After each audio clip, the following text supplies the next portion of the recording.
ആദർശൻ സജിയാണ് നമുക്കൊപ്പം ഇന്നുള്ളത്. Adarsh, good morning. ഇന്നിപ്പോൾ ഈ ജന്തർ മന്ദറിലെ സമരത്തിനൊടുവിൽ ധർമ്മേന്ദ്ര പ്രധാന്റെ രാജി സംഭവിച്ചിരിക്കുന്നു.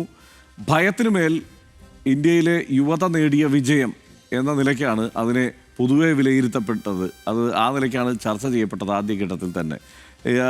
CJP ആണ് ഈ സമരം ആഹ്വാനം ചെയ്യുന്നത്. സമരമുഖത്തേക്ക് അവരാണ് വരുന്നത്. ഇന്ത്യൻ വിദ്യാർത്ഥികളെ അവിടേക്ക് ആകർഷിക്കുന്നത് അവരാണ്. അതിനൊപ്പം തന്നെ ആദ്യഘട്ടം മുതൽ SFIയുടെ പിന്തുണയുണ്ടായിരുന്നു, AIYF ഉണ്ടായിരുന്നു, ISA ഉണ്ടായിരുന്നു. ഒരു ഘട്ടത്തിൽ ആദർശൻ സജി അടക്കമുള്ളവർ സത്യാഗ്രഹം അനുഷ്ഠിക്കുകയും ചെയ്തു അവിടെ. അപ്പോൾ ഈ സമര വിജയത്തിന് ശേഷം എന്താണ് പറയാനുള്ളത്?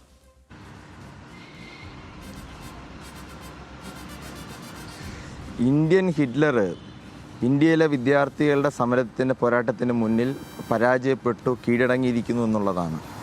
രാജ്യത്തെ വിദ്യാർത്ഥികളെ ആകെ ബാധിച്ച പ്രശ്നം ഉയർത്തിപ്പിടിച്ചുകൊണ്ട് അവിടെ ഒരു സമര ഐക്യമാണ്. വിവിധ വിദ്യാർത്ഥി സംഘടനകളെല്ലാം തന്നെ അവിടെ വന്നു ചേർന്നു. ആ ഒരു സമര ഐക്യത്തിലൂടെ ഇന്ത്യൻ ഹിറ്റ്ലറിനെ പരാജയപ്പെടുത്തണം.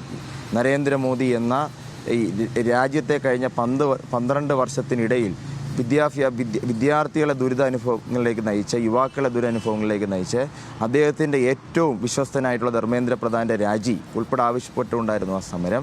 ഒടുവിൽ ആ സമരത്തെ അടിച്ചമർത്താൻ വലിയ നിലയിൽ ശ്രമിച്ചു. പോലീസിനെ ഉപയോഗിച്ചും സംവിധാനങ്ങളെ ഉപയോഗിച്ചും ശ്രമിച്ചു. പക്ഷേ ഒരു ഇഞ്ച് പിന്നോട്ട് പോകാൻ വിദ്യാർത്ഥികൾ തയ്യാറായില്ല. ആ പോരാട്ടത്തിൻ്റെ വിജയം ആണ് കഴിഞ്ഞ ദിവസം ഞങ്ങളെല്ലാവരും ജന്തർ മന്ദറിൽ ആഘോഷിച്ചത്, രാജ്യത്താകമാനം തന്നെ ആഘോഷിച്ചത് എന്നുള്ളതാണ്. സജി, ഇത് ആദർശ, ഇതിനകത്ത് ഒരു കാര്യം, ഈ CJP ആദ്യഘട്ടത്തിൽ സമരമുഖത്തേക്ക് വരുമ്പോൾ, അല്ലെങ്കിൽ അങ്ങനെ ഒരു കോക്രോച്ച് ജനതാ പാർട്ടി എന്ന നിലയ്ക്ക് ഇത്തരത്തിലൊരു പ്രഖ്യാപനമൊക്കെ ഉണ്ടാകുമ്പോൾ ആദ്യഘട്ടത്തിൽ അത് ട്രോൾ ചെയ്യപ്പെടുകയോ അല്ലെങ്കിൽ അതിനെ ഒരു ഗൗരവത്തിൽ കാണാതിരിക്കുകയോ ഒക്കെ ചെയ്യുന്ന സാഹചര്യം ഉണ്ടായിരുന്നു. രാഷ്ട്രീയ പാർട്ടികൾ ഒന്നും തന്നെ വിശ്വാസത്തിലെടുത്തിരുന്നില്ല അങ്ങനെ ഒരു സംവിധാനത്തെ, അങ്ങനെ ഒരു വിദ്യാർത്ഥി കൂട്ടായ്മയെ. ആദ്യം ആ സംവിധാനത്തെ വിശ്വാസത്തിലെടുത്തത് ഇടത് യുവജന സംഘടനകളാണ്. അതായത് ISA ആദ്യം മുതലുണ്ട്, AIYF ഉണ്ട്, SFI ഉണ്ട്. ഇങ്ങനെ നിങ്ങളാണ് ആദ്യം അവരെ വിശ്വാസത്തിലെടുക്കാൻ തീരുമാനിച്ചത്. പിന്നീടാണ് രാഷ്ട്രീയ പാർട്ടികൾ അവർക്ക് പിന്തുണ പ്രഖ്യാപിക്കുന്നത്. ഈ സാഹചര്യം എന്തുകൊണ്ടുണ്ടായി? എന്തുകൊണ്ടാണ് നിങ്ങൾ അങ്ങനെ പിന്തുണ കൊടുക്കാനോ അല്ലെങ്കിൽ അവർക്കൊപ്പം ചേരാനും തീരുമാനിച്ചത്? നേരത്തെ തന്നെ നിങ്ങൾ ഉയർത്തുന്ന മുദ്രാവാക്യങ്ങളാണ് അവർ ഉയർത്തിയത്. പക്ഷേ ഇങ്ങനെ ഒരു സമരത്തിലേക്ക് നിങ്ങൾ പിന്തുണയുമായി എത്തുന്ന സാഹചര്യം എന്താ?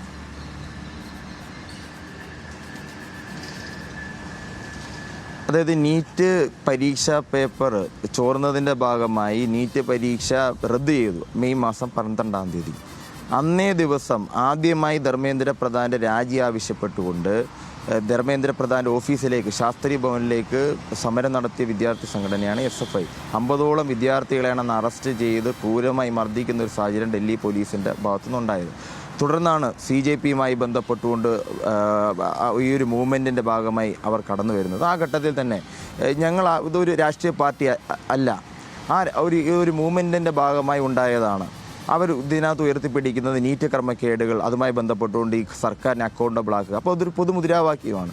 വിവിധ ഇടത് വിദ്യാർത്ഥി സംഘടനകളും ആ മുദ്രാവാക്യത്തോടൊപ്പം വന്നു. വിവിധ സിവിൽ സൊസൈറ്റി ഗഗ്രൂപ്പുകൾ ആ മുദ്രാവാക്യത്തോടൊപ്പം ചേർന്നു. അത് ഒരു രാഷ്ട്രീയ പാർട്ടിക്ക് കൊടുക്കുന്ന പിന്തുണയ്ക്കപ്പുറം ഈ സമരത്തിന് കൊടുക്കുന്നൊരു പിന്തുണയാണ്. ഇപ്പോൾ വിവിധ രാഷ്ട്രീയ പാർട്ടിയുടെ സമീപനം, ഇപ്പം ആദ്യഘട്ടത്തിൽ തന്നെ CJP ഈ സമരം ആരംഭിക്കുന്ന ഘട്ടത്തിൽ തന്നെ SFIയുടെ നേതൃത്വമായി സംസാരിച്ചിരുന്നു, SFIയുടെ പിന്തുണ തേടിയിരുന്നു. ആ ഘട്ടത്തിൽ തന്നെ ഈ മൂവ്മെൻറ്റിനെ, രാജ്യത്തെ വിദ്യാർത്ഥികളെ ബാധിക്കുന്ന ഈ മൂവ്മെൻറ്റിനെ ഉള്ള പിന്തുണയായി ഞങ്ങൾ കണ്ടു.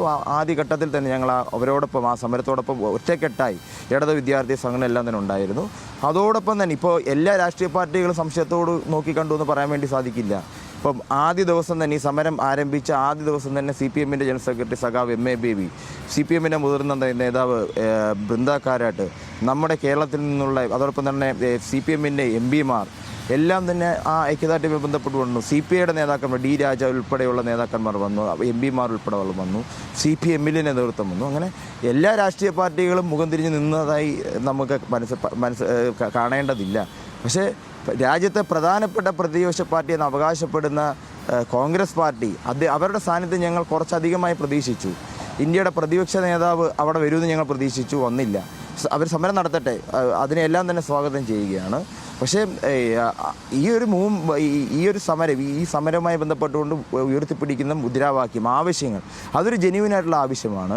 ആ ആവശ്യത്തിനോടൊപ്പം എല്ലാ രാഷ്ട്രീയ പാർട്ടികളും വിദ്യാർത്ഥി സംഘടനകളും ചേർന്ന് നിൽക്കണമെന്നുള്ള സമീപനം തന്നെയാണ് ആദ്യം മുതൽ തന്നെ നമുക്കുണ്ടായിരുന്നത്. ആ നിലയിൽ ആ ചേർന്ന് നിൽക്കുന്ന ആ കൂടിച്ചേരലിലെയാണ് ഐക്യദാർഢ്യപ്പെടലിൻ്റെ വിജയമാണ് കഴിഞ്ഞ ദിവസം നമുക്കെല്ലാവർക്കും അവിടെ അനുഭവിക്കാൻ വേണ്ടി പറ്റിയതെന്നുള്ളതാണ്. ആദർശ്, ഇപ്പോൾ ഈ സാധാരണ ഇപ്പോൾ കഴിഞ്ഞ 10-12 13 വർഷത്തിനിടയ്ക്ക് ഉള്ള ഒരു സാഹചര്യം എടുത്ത് പരിശോധിച്ചാൽ അങ്ങനെ കേന്ദ്ര സർക്കാരിനെതിരായ ഒരു മുദ്രാവാക്യം ഉയരുകയോ ഒരു പ്രതിഷേധം ഉയരുകയോ ചെയ്യുന്ന സാഹചര്യത്തിൽ അതിൻ്റെ സ്വഭാവം എന്തു തന്നെയായാലും വളരെ പെട്ടെന്ന് കിട്ടാവുന്ന ചാപ്പ എന്നത് രാജ്യദ്രോഹി എന്നതോ അല്ലെങ്കിൽ തീവ്രവാദി എന്നതോ ഒക്കെയാണ്. അത്തരം ഒരു സാഹചര്യത്തെ അതിജീവിച്ചുകൊണ്ട് ഇത്രയധികം വിദ്യാർത്ഥികൾ ഒത്തുചേരാനിടയായ ഒരു പശ്ചാത്തലം എന്താണ്? എന്തുകൊണ്ടാണ് ഇങ്ങനെ ഇതുവരെ ഉണ്ടായ എല്ലാ സമരങ്ങളെയും അടിച്ചമർത്തിയപ്പോഴും അതായിരിക്കും നമുക്കും ഉണ്ടാകാനിടയുള്ളത് എന്നുള്ളൊരു തോന്നലില്ലാതെ തന്നെ അവിടേക്ക് വിദ്യാർത്ഥികൾ ഒഴുകിയെത്താൻ കാരണം?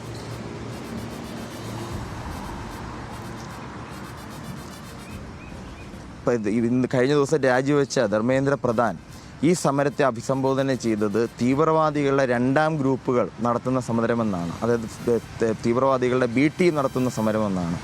വിവിധ സൈബർ ഹാൻഡിലുകൾ വഴി ഇത് ചൈനീസ് ഏജൻറ്റുകൾ നടത്തുന്ന സമരമെന്നാണ്. Khalistani BJPയുടെ cyber handle, Sangh Parivar cyber ഹാൻഡിലുകൾ എല്ലാം തന്നെ പ്രചരിപ്പിച്ചതാണ്.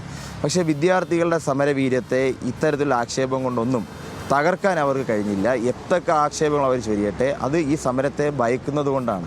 നമ്മളൊന്ന് കാണേണ്ടത് ഇത് പെട്ടെന്ന് പുറപ്പെട്ട സമരം, ഇപ്പോൾ ഈ ഒരു പ്ലാറ്റ്ഫോം സമരം വന്നതല്ല.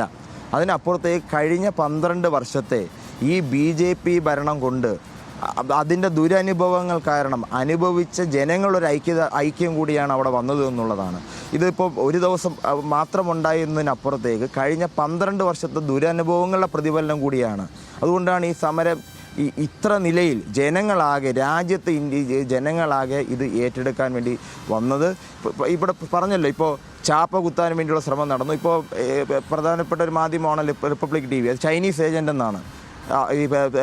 ഇടതുപക്ഷ വിദ്യാർത്ഥികൾ ഉൾപ്പെടെ ഞങ്ങളുടെ ഉൾപ്പെടെയുള്ള ഫോട്ടോ ഉൾപ്പെടെ വെച്ചുകൊണ്ട് ചൈനീസ് ഏജൻറ്റുകൾ നടത്തുന്ന സമരമെന്നാണ്. വിവിധ സംഘപരിവാർ മാധ്യമങ്ങൾ ആ നിലയിൽ ഉള്ള ഖാലിസ്ഥാനികൾ നടത്തുന്ന സമരം ആ നിലയിലെല്ലാം ചിത്രീകരിക്കാൻ വേണ്ടി ശ്രമിച്ചു. പക്ഷെ പറഞ്ഞല്ലോ, എന്തൊക്കെ നിലയിൽ ചിത്രീകരിക്കാൻ ശ്രമിച്ചാലും ചാപ്പ കുത്താൻ ശ്രമിച്ചാലും പിന്നോട്ട് പോകാൻ വിദ്യാർത്ഥികൾ തയ്യാറായില്ല എന്ന പ്രഖ്യാപനം അവിടെ നടത്തി. കാരണം ഇത് നാളത്തെ ഇന്ത്യക്ക് വേണ്ടിയിട്ടുള്ള സമരമാണ്. നാളത്തെ ഇന്ത്യയുടെ ഭാവി സുരക്ഷിതമാക്കാൻ വേണ്ടിയുള്ള സമരമാണ്.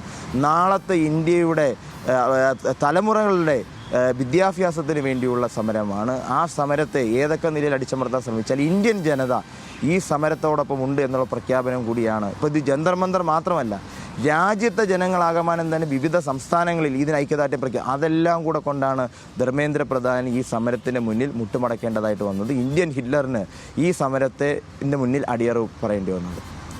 അതായത് ഈ സമരത്തെ ഈ നിലയിലേക്ക് വളർത്തിയത് ഒരു അരാഷ്ട്രീയ മൂവ്മെൻ്റാണ്, അതല്ലെങ്കിൽ ഒരു സോഷ്യൽ മീഡിയ മൂവ്മെൻ്റാണ് എന്നൊക്കെയുള്ള വിലയിരുത്തൽ ആ നിലയ്ക്ക് തന്നെ വളരെ സജീവമായി സമാന്തരമായി തന്നെ ഉണ്ടായിരുന്നു. അപ്പോൾ ഒരു അരാഷ്ട്രീയ മൂവ്മെൻറ്റ് എന്ന നിലയ്ക്ക് പലപ്പോഴും ഇടത് സംഘടനകളൊക്കെയാണ് ഇത്തരത്തിലുള്ള പെട്ടെന്നുള്ള ചില കൂട്ടായ്മകളോ അത്തരം ഒത്തുചേരലുകളെയൊക്കെ അരാഷ്ട്രീയമെന്ന് ആദ്യഘട്ടത്തിൽ വിശേഷിപ്പിക്കാറ്. പക്ഷേ ഇവിടെ സംഭവിച്ചത് നേരെ തിരിച്ചാണ്. അങ്ങനെ ആവാം, അല്ലെങ്കിൽ ഈ മുദ്രാവാക്യങ്ങൾ കേവലം ഒരൊറ്റ ആവശ്യത്തിൽ ഒതുങ്ങുന്നതാണ് എന്ന് തോന്നിയിട്ടും സഹകരിക്കാനുള്ള ആ ആലോചന എന്തുകൊണ്ടാണ് ഇടത് വിദ്യാർത്ഥി സംഘടനകൾക്കുണ്ടായത്?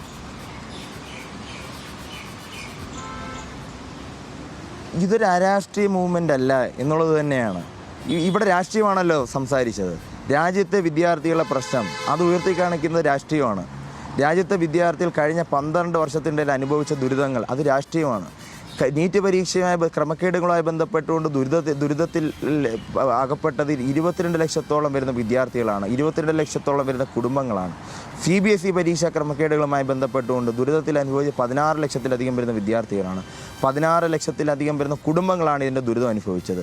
അപ്പോൾ ഇതൊരു രാഷ്ട്രീയ മുദ്രാവാക്യമാണല്ലോ, ജനങ്ങൾക്ക് വേണ്ടിയുള്ള അത് രാഷ്ട്രീയമാണല്ലോ.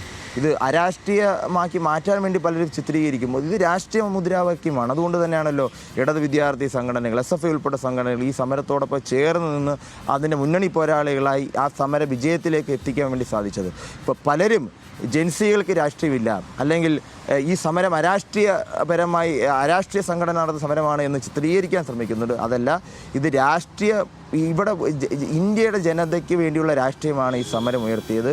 ആ രാഷ്ട്രീയം വിജയം കണ്ടു. ആ ഉയർത്തിയ രാഷ്ട്രീയ മുദ്രാവാക്യങ്ങൾ വിജയം കണ്ടു എന്നുള്ളതാണ്. ഒരു അരാഷ്ട്രീയ മുദ്രാവാക്യമല്ലല്ലോ ഇതിനകത്ത് ഉയർത്തിയത്, രാഷ്ട്രീയപരമായിട്ടുള്ള മുദ്രാവാക്യമാണ്. BJPക്ക് എതിരായിട്ടുള്ള രാഷ്ട്രീയപരമായിട്ടുള്ള സമരപ്രഖ്യാപനമാണ് അവിടെ നടത്തിയത്. അവിടെ വിജയം കണ്ടു എന്നുള്ളതാണ്. റൈറ്റ്. പക്ഷേ ഈ ഒരു മുദ്രാവാക്യത്തിലേക്ക് ഇവരെ ഇത്രയും സജീവമായി, അതായത് രാജ്യത്തിൻ്റെ ഓരോ മുക്കിലും മൂലയിൽ നിന്നും ആളുകൾ അവിടേക്ക് ഒഴുകിയെത്തിയെന്ന് മാത്രമല്ല, വിദ്യാർത്ഥികൾ ഒഴുകിയെത്തിയെന്ന് മാത്രമല്ല, അവർക്ക് അവിടേക്ക് എത്താൻ കഴിയാത്ത വിദ്യാർത്ഥികൾ കഴിയാവുന്ന തരത്തിലൊക്കെ അവരുടെ പ്രതിഷേധം സോഷ്യൽ മീഡിയയിലൂടെയോ തെരുവിലോ ഒക്കെ രേഖപ്പെടുത്തിക്കൊണ്ടുമിരുന്നു. ആ ടൂളുകൾ, അതായത് നിങ്ങളൊക്കെ വളരെ സജീവമായി ഈ വിദ്യാർത്ഥി സംഘടനാ പ്രവർത്തന രംഗത്തുണ്ട്, ഈ ആവശ്യങ്ങൾ നിരന്തരം ഉന്നയിക്കുന്നുണ്ട്, പോലീസിൻ്റെ മർദ്ദനം ഏറ്റുവാങ്ങുന്നുണ്ട്, ഇതേ വിഷയത്തിൽ സമരം ചെയ്ത് നിങ്ങൾ ജയിലിൽ പോയിട്ടുണ്ട്. പക്ഷേ ഇത്തരത്തിലുള്ള ഒരു മൂവ്മെൻ്റ് ഉണ്ടായപ്പോഴാണല്ലോ എല്ലാവരും ഒത്തുചേർന്ന് ഈ കോക്രോച്ച് ജനതാ പാർട്ടി എന്നുള്ള ഒരു പ്രഖ്യാപനവും ആ തരത്തിലുള്ള ഒത്തുചേരലും ഉണ്ടായപ്പോഴാണ് എല്ലാവർക്കും സഹകരിക്കാവുന്ന ഒരു പ്ലാറ്റ്ഫോം എന്ന നിലയ്ക്ക് അത് വളർന്നത്. അതിനെ എങ്ങനെയാണ് കാണുന്നത്?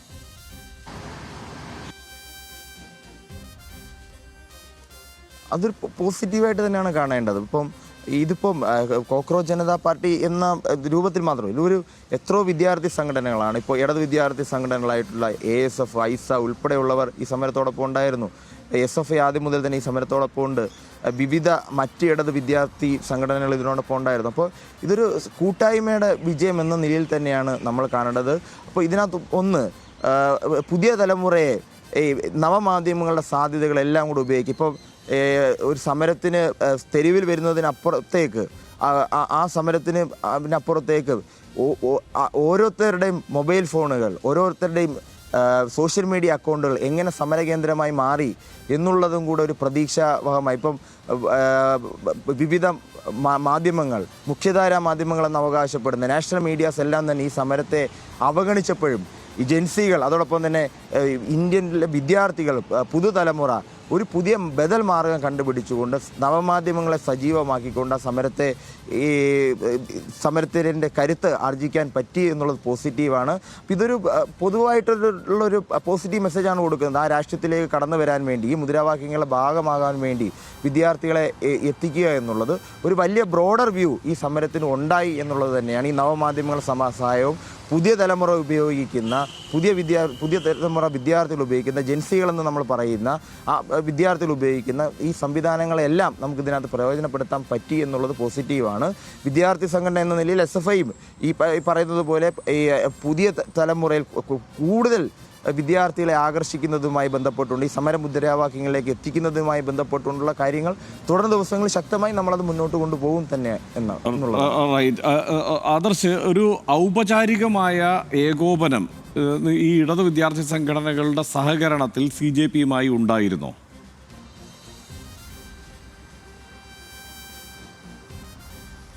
അതായത് ഈ CJP ജന്തർ മന്ദിറിൽ സമരം ആരംഭിക്കുന്ന ഘട്ടം മുതൽ തന്നെ, അതോടൊപ്പം തന്നെ അഭിജിത് ദീപ്കെ ഇന്ത്യയിലേക്ക് വരുന്നതിന് മുമ്പായി തന്നെ SFIയുടെ ഡൽഹി സംസ്ഥാന സെക്രട്ടറി ഐഷി ഘോഷുമായി സംസാരിച്ചിരുന്നു.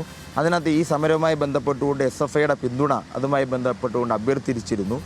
അതിനുശേഷം വിവിധ വിദ്യാർത്ഥി സംഘടനകളെല്ലാം തന്നെ അതുമായി ബന്ധപ്പെട്ടുകൊണ്ട് സഹകരിച്ചു. ഇതുമായി ബന്ധപ്പെട്ടുകൊണ്ട് ഈ വിദ്യാർത്ഥി സംഘടനകൾക്കിടയിലും CJPയുമായി ബന്ധപ്പെട്ടുകൊണ്ട് ഒരു കോർഡിനേഷൻ ഗ്രൂപ്പ് അതുമായി ബന്ധപ്പെട്ടുകൊണ്ട് അത് എല്ലാ ദിവസവും ഓരോ നയപരമായിട്ടുള്ള തീരുമാനങ്ങൾ എടുക്കുമ്പോഴും ഓരോ മുദ്രാവാക്യങ്ങൾ, ഓരോ ആവശ്യങ്ങൾ മുന്നോട്ട് വെക്കുമ്പോഴും ആ യോഗം കൃത്യമായി ചേർന്നു. ആ ഒരു കളക്റ്റീവായിട്ടുള്ള ആ മുദ്രാവാക്യങ്ങളുടെ ആവശ്യങ്ങളുടെ എല്ലാം കൂടെ ഇതാണ്. അത് നല്ല നിലയിൽ തന്നെയാണ് ആ യോഗങ്ങളെല്ലാം തന്നെ, ആ കോർഡിനേഷൻ എല്ലാം തന്നെ നടന്നത് എന്നുള്ളതാണ്.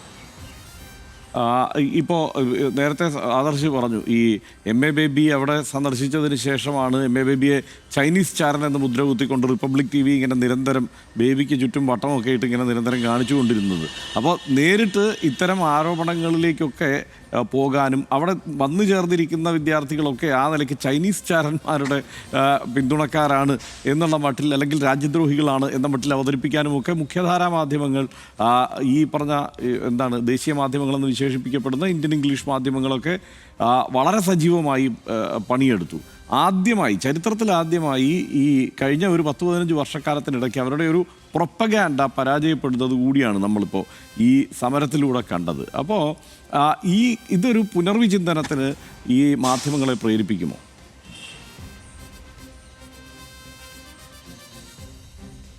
ജനാധിപത്യത്തിൻ്റെ 4ാം തൂണ് എന്ന ദൗത്യമാണ് മാധ്യമങ്ങൾ നിർവഹിക്കേണ്ടത്. പക്ഷേ എല്ലാ മാധ്യമങ്ങളും ആ നിലയിൽ നിർവഹിച്ചിട്ടുണ്ടോ എന്നുള്ളത് സംശയിക്കേണ്ടിയിരിക്കുന്നു. മുഖ്യധാര മാധ്യമങ്ങൾ, ദേശീയ മാധ്യമങ്ങളെന്ന് അവകാശപ്പെടുന്നുണ്ട്. കേരളത്തിലെ മാധ്യമങ്ങൾ സജീവമായി ഈ വിഷയം പുറത്തെത്തിക്കാൻ വേണ്ടിയുള്ള ശ്രമം, ഓരോ നിമിഷം നടക്കുന്ന വിദ്യാർത്ഥി മുന്നേറ്റങ്ങളെ പുറത്തെത്തിക്കാൻ വേണ്ടിയുള്ള ശ്രമം നടത്തി 24/7 മലയാളം ഉൾപ്പെടെ ആ നിലയിലുള്ള നല്ല ഇടപെടലാണ് നടത്തിയത്.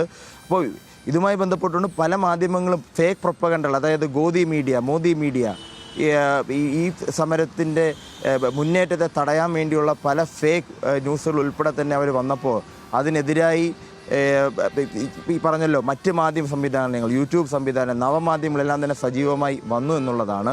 പക്ഷേ നമ്മൾ കാണേണ്ടത് പിന്നീട് ഈ ഗോദി മീഡിയകൾക്ക്, മോദി മീഡിയകൾക്ക് ടാഗ് ധരിച്ചുകൊണ്ട് അതിനകത്തേക്ക് കയറാൻ വേണ്ടിയുള്ള സാഹചര്യം, കാരണം ജനങ്ങൾ എക്സ്പോസ് ചെയ്തു. ആ ജനങ്ങൾ എക്സ്പോസ് ചെയ്തതിൻ്റെ ഭാഗമായി അവർ തുറന്നു കാട്ടപ്പെട്ടു. ഇന്ത്യൻ ജനതയ്ക്ക് മുമ്പിൽ ആ മാധ്യമങ്ങൾ നിർവഹിക്കേണ്ട ധർമ്മം നിർവഹിച്ചില്ല എന്ന് ഇന്ത്യയിലെ ജനതയ്ക്ക് മനസ്സിലായി. പക്ഷേ അവരത് പുനർചിന്തനം നടത്തും. എപ്പോഴും മോദിയുടെ അടിമയായി, മോദി മീഡിയയുടെ അടിമയായി നിന്നു കഴിഞ്ഞാൽ ജനങ്ങൾ അവരെ തിരസ്കരിക്കും എന്നുള്ളതിൻ്റെ തെളിവാണ് അവിടെ കണ്ടത്. ഈ മാധ്യമങ്ങളൊന്നും സഹായിച്ചില്ലെങ്കിൽ തന്നെ ഈ സമരം ശക്തമായി മുന്നോട്ട് കൊണ്ടുപോയി വിജയിപ്പിച്ചു എന്നുള്ളത് തന്നെയാണ് നേട്ടം. ഈ മാധ്യമങ്ങളെല്ലാം തന്നെ പുനർചിന്തനം നടത്തി യഥാർത്ഥ മാധ്യമധർമ്മം നിർവഹിക്കണമെന്ന് ഞാൻ ആഗ്രഹിക്കുകയാണ്. റൈറ്റ്. ആദർശ്, ഇപ്പോൾ ഈ വിദ്യാർത്ഥി സമരം എന്തെങ്കിലും ഒരു പൊതുമാതൃക നിങ്ങൾക്ക് നൽകിയോ നിങ്ങളുടെ തന്നെ തുടർന്നങ്ങോട്ടുള്ള പ്രവർത്തനത്തിന്? അത് മാത്രമല്ല, ഈ മുദ്രാവാക്യത്തിൽ ഒതുങ്ങുന്നതിനപ്പുറത്തുള്ള മുദ്രാവാക്യങ്ങളും വിഷയങ്ങളും വിദ്യാർത്ഥി സമൂഹത്തിനിടയിലുണ്ട്. ഇതിപ്പോൾ ഈ ഒരൊറ്റ മുദ്രാവാക്യത്തിൽ അതിലൊരു തീരുമാനമാക്കിക്കൊണ്ട് പിരിഞ്ഞുപോയി ഈ വലിയ വിദ്യാർത്ഥി സഞ്ചയം എന്നതിനപ്പുറത്തേക്ക് ഇതിനെ കൊണ്ടുപോകാനുള്ള അല്ലെങ്കിൽ ഈ മുദ്രാവാക്യങ്ങളിൽ ഇത്രയും വിദ്യാർത്ഥികളെ ഉറപ്പിച്ചു നിർത്താനുള്ള ടൂളുകൾ നിങ്ങളുടെ കയ്യിലുണ്ടോ?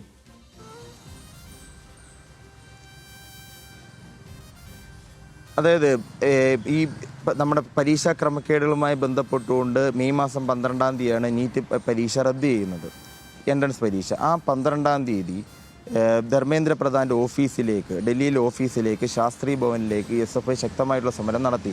അന്ന് തൊട്ട് തന്നെ നമ്മൾ ആവശ്യപ്പെടുന്ന മുദ്രാവാക്യങ്ങളാണ്: 1, ധർമ്മേന്ദ്ര പ്രധാൻ്റെ രാജി. അതോടൊപ്പം തന്നെ ഇപ്പോൾ ഇതിനകത്ത് ഏറ്റവും പ്രധാനപ്പെട്ട കൾപ്രിറ്റ് എന്ന് പറയുന്നത് നാഷണൽ ടെസ്റ്റിംഗ് ഏജൻസിയാണ്. അത് പിരിച്ചുവിടുക എന്നുള്ളൊരു ആവശ്യം കൂടി ഇതുമായി ബന്ധപ്പെട്ടുകൊണ്ടുണ്ട്. അത് ഇതുവരെ നടപ്പിലായിട്ടില്ല, അതിൻ്റെ പ്രഖ്യാപനം നടത്തിയിട്ടില്ല. അതിൻ്റെ സമരം ശക്തമായി മുന്നോട്ട് കൊണ്ടുപോകും. അത് ജനങ്ങൾക്കെല്ലാം ബോധ്യമുള്ളതാണ്. ഇവിടെ പറഞ്ഞത് നേരത്തെ ഞാൻ സൂചിപ്പിച്ചതുപോലെ ലക്ഷക്കണക്കിന് വിദ്യാർത്ഥികളാണ്, പ്രതിവർഷം 65 ലക്ഷത്തിലധികം വരുന്ന വിദ്യാർത്ഥികളാണ് NDA എന്ന് പറഞ്ഞ ഏജൻസി നടത്തുന്ന പരീക്ഷ എഴുതുന്നത്. അതിൽ തന്നെ പരിശോധിക്കുമ്പോൾ ഇന്ത്യയിൽ ആകെയുള്ളത് 29 സ്റ്റാഫുകളാണ്, ഡെപ്യൂട്ടേഷൻ സ്റ്റാഫുകൾ. അതായത് 65 ലക്ഷം വരുന്ന വിദ്യാർത്ഥികളുടെ പരീക്ഷ നടത്തുന്നത് കേവലം 29 പേരടങ്ങുന്ന സ്റ്റാഫും അതോടൊപ്പം തന്നെ അവർ കരാർ അടിസ്ഥാനത്തിൽ എടുത്തേക്കുന്ന 10-50 പേരടങ്ങുന്ന സ്റ്റാഫുകൾ മാത്രമാണ്. അപ്പോൾ ഈ നാഷണൽ ടെസ്റ്റിംഗ് ഏജൻസിയുടെ അത് സ്ക്രാപ്പ് ചെയ്യുക, അത് പിരിച്ചുവിടുക എന്ന മുദ്രാവാക്യം ഇതുമായി ബന്ധപ്പെട്ടുകൊണ്ട് ഞങ്ങൾ ഉയർത്തുകയാണ്. അതോടൊപ്പം തന്നെ ഡീസെൻട്രലൈസ്ഡ് പരീക്ഷകൾ, ഈ വിദ്യാഭ്യാസ സംവിധാനത്തെ കേന്ദ്രീകരിക്കുക എന്നുള്ളത് BJPയുടെ നയമായിരുന്നല്ലോ. അതിൻ്റെ പരാജയമാണ് ഇവിടെ തുറന്നു കാട്ടപ്പെട്ടത്. അപ്പോൾ ഈ ഡീസെൻട്രലൈസ്ഡ് പരീക്ഷകൾ ഉണ്ടാവണം. ഈ മുദ്രാവാക്യങ്ങൾ ഉയർത്തിപ്പിടിച്ചുകൊണ്ട് അതോടൊപ്പം തന്നെ ഇപ്പോൾ ദേശീയ വിദ്യാഭ്യാസ നയം നടപ്പിലാക്കിയിട്ട് 5 വർഷമായി. എന്താണ് ആ ദേശീയ വിദ്യാഭ്യാസ നയം രാജ്യത്തെ വിദ്യാഭ്യാസ മേഖലയ്ക്ക് നൽകിയ സംഭാവന?